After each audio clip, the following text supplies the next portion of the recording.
नमस्कार मेरे प्यारे साथियों, मैं नितिन गुप्ता आपका स्वागत करता हूं आपके अपने YouTube चैनल गुरुकुल इंडिया पर।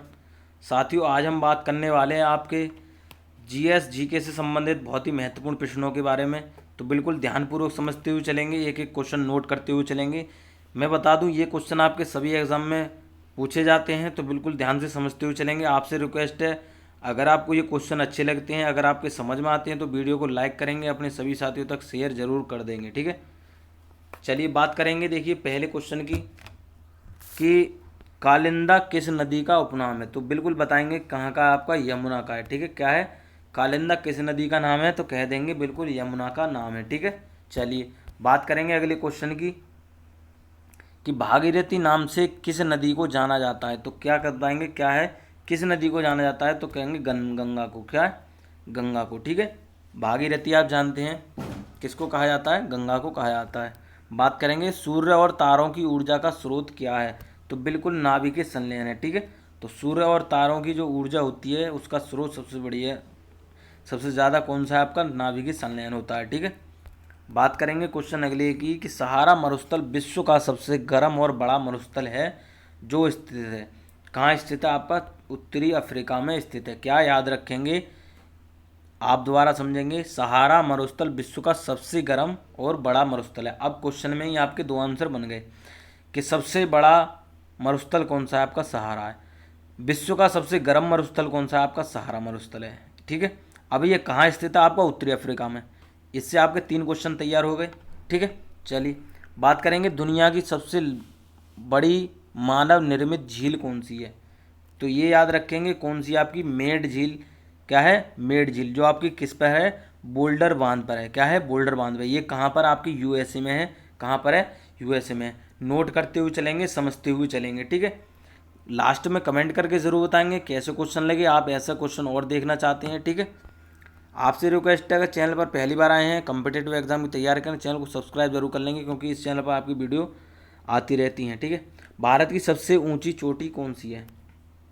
क्या है, आपकी K2 है। ठीक है, क्या है, K2 है। यहाँ माउंट K2 भी दे रखा होता है। भारत की सबसे ऊंची, विश्व की पूछ ले तो आपकी माउंट एवरेस्ट है। ठीक है, चलिए भारत का उत्तरी बिंदु कौन सा है। तो कौन सा है, आपका इंदिरा कौल। क्या है, इंदिरा कौल। ये भी आपका क्वेश्चन बहुत पूछा जाता है। ठीक है, चलिए बात करेंगे क्वेश्चन अगले की कि भारत के उत्तरी बिंदु का नाम बुलक बर्कमैन द्वारा 1992 में इस नाम पर रखा गया।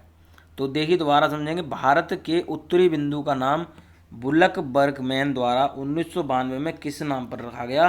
तो बिल्कुल किस पर रखा गया, देवी लक्ष्मी के अन्य नाम इंदिरा के आधार पर। ठीक है, तो देवी लक्ष्मी के अन्य नाम हैं उनके आधार पर। ठीक है, चलिए बात करेंगे कि भारत के दक्षिणतम बिंदु इंदिरा पॉइंट का नाम इस आधार पर रखा गया। तो किस आधार पर रखा गया था, आपके भूतपूर्व प्रधानमंत्री इंदिरा गांधी के नाम के आधार पर। ये चीज़ आपने कहीं नहीं पढ़ी होगी। ठीक है, क्या है, भारत के दक्षिणतम बिंदु इंदिरा पॉइंट का नाम किस आधार पर रखा गया। तो बिल्कुल भूतपूर्व प्रधानमंत्री जो हमारी थी इंदिरा गांधी, उनके नाम पर रखा गया है। ठीक है, बात करेंगे प्रकाश स्तंभ स्थित है। तो कहाँ है, आपके इंदिरा पॉइंट, जो कि हमने अभी पढ़ा था कि किसके नाम पर है, आपके इंदिरा गांधी के नाम पर है। ठीक है, चलिए बात करेंगे क्वेश्चन अगले की कि इंदिरा पॉइंट को पूर्व में किस नाम से जाना जाता था। तो किस नाम से जाना जाता था, आपका पिग्मेलियन पॉइंट और पार्सन्स पॉइंट। ठीक है, तो इस नाम से आपका जाना जाता था। ध्यान से समझ लेंगे। चलिए क्वेश्चन अगले की हम बात करें कि भारत का एकमात्र सक्रिय ज्वालामुखी है। ये भी क्वेश्चन आपका पूछा जाता है। तो कौन सा आपका बैरन द्वीप में है, जो 28 मई 2005 को फटा था। ठीक है, क्या है, देखिए भारत का एकमात्र सक्रिय ज्वालामुखी आपका कहाँ है, बैरन द्वीप है। 28 मई 2005 को यह फटा था। ठीक है, सन भी पूछ लेता है कि कब यह फटा था। तिब्बत का पठार का उदाहरण है। देखिए किसका, आपका अंतर पर्वतीय पठार का। ठीक है, तिब्बत का पठार उदाहरण है अंतर पर्वतीय पठार का। ठीक है, समझ लेंगे। चलिए दुनिया की छत को कहा, किसको कहा जाता है, तो तिब्बत के पठार को ही कहा जाता है। ठीक है, क्या है, क्वेश्चन पूछ ले कि दुनिया की छत किसे कहा जाता है, तो तिब्बत के पठार को कहा जाता है। ठीक है, बात करेंगे क्वेश्चन अगले की कि तिब्बत के पठार का विस्तार है। तो दक्षिण में हिमालय पर्वत श्रृंखला से लेकर उत्तर में क्या है, आपका टकला मकान रेगिस्तान तक। ठीक है, क्या है, दक्षिण में हिमालय पर्वत श्रृंखला से लेकर उत्तर में टकला मकान रेगिस्तान तक है। ठीक है, बात करेंगे क्वेश्चन है, विश्व का सबसे ऊंचा पठार कौन सा है? तो कौन सा आपका पामीर का पठार है जो आपका तिब्बत में है। क्या है, विश्व का सबसे ऊंचा पठार कौन सा? आपका पामीर का पठार है जो आपका तिब्बत में स्थित है। ठीक है, बात करेंगे कि किस ग्रह को पृथ्वी का जुड़वा ग्रह के नाम से जाना जाता है। बिल्कुल शुक्र को कहा जाता है, वीनस कहते हैं जिसको। तो किसको कहा जाता है? आपके वीनस को कहा जाता है। ठीक है, चलिए बात करेंगे सौर ऊर्जा है। तो सौर ऊर्जा क्या है? आपका नवीनीकरण संसाधन है, मतलब इसको जो है ये खर्च होने के बाद में दोबारा आपको मिल जाता है, जैसे हर रोज आपको सूर्य की किरण मिलती है। ठीक है, अनवीनीकरण कौन से होते हैं? जिनको एक बार इस्तेमाल करने के बाद में दोबारा प्रयोग में नहीं लाया जाता, वो आपके अनवीनीकरण कहलाते हैं। और जो नवीनीकरण कौन से होते हैं? जिनको हम इस्तेमाल कर दोबारा भी प्रयोग में लाते हैं। ठीक है, बात करेंगे सौर ऊर्जा, भूतापीय ऊर्जा, पवन ऊर्जा, जल विद्युत ऊर्जा किस प्रकार के संसाधन है? तो किस प्रकार के संसाधन है? बिल्कुल नवीनीकरण संसाधन है। मैंने जैसा आपको बताया, इनको दोबारा से भी हम प्राप्त कर सकते हैं। ठीक है, सौर ऊर्जा हमारे सूर्य से प्राप्त होती है। ठीक है, भूतापीय ऊर्जा को भी हम दोबारा से प्राप्त करते हैं। पवन ऊर्जा आपने देख रखा होगा, जल विद्युत ऊर्जा जिस समय बिजली बनती है, ये हम क्या दोबारा से प्राप्त कर सकते हैं। ठीक है, चलिए बात करेंगे कि ज्वार भाटा से प्राप्त ऊर्जा, ज्वारीय ऊर्जा, जैव ईंधन और बायोगैस उदाहरण है। क्या है? ज्वार भाटा से प्राप्त ऊर्जा, जिसको हम ज्वारीय ऊर्जा कहते हैं, जैव ईंधन और बायोगैस उदाहरण है। तो किसके? आपके नवीनीकरण ऊर्जा के। ठीक है, क्या है? अक्षय ऊर्जा, जिसको अक्षय ऊर्जा भी कहते हैं, नवीनीकरण ऊर्जा भी कहते हैं। ठीक है, समझ में आ रही बात? मगज में आ रही है? ठीक है, समझते हुए चलेंगे।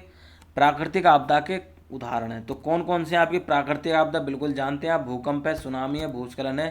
ठीक है, ज्वार भाटा है, इस प्रकार के आपके प्राकृतिक आपदाएं होती हैं। ठीक है, चलिए बात करेंगे अगले क्वेश्चन की कि क्या है मानव जनित आपदा का उदाहरण है। तो कौन कौन सी आपकी? रासायनिक आपदा। क्या है? रासायनिक आपदा, जो मनुष्य के द्वारा क्या है कोई भी आपदा निर्मित की जाती है। ठीक है, या उसके द्वारा जो है शुरुआत होती है उसकी, तो आपकी कौन सी होती है? मानव जनित आपदा होती है। ठीक है, जिसमें आपकी रासायनिक आपदा आती है। ठीक है,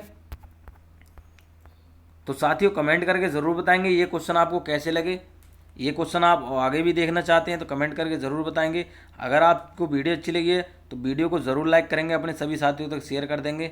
चैनल पर पहली बार आए हैं, किसी भी कम्पिटेटिव एग्जाम की तैयारी कर रहे हैं, तो चैनल को सब्सक्राइब जरूर कर लेंगे और बेल आइकन को भी प्रेस कर लेंगे, जिससे कोई वीडियो आती है इस चैनल पर तो आपको सबसे पहले उसका नोटिफिकेशन तुरंत मिल सकेगा। ठीक है, तो जुड़े रहिए गुरुकुल इंडिया के साथ। मिलते हैं अगली वीडियो में अच्छे कंटेंट साथ, बेहतर कंटेंट साथ। वीडियो देखने के लिए आपका बहुत बहुत धन्यवाद।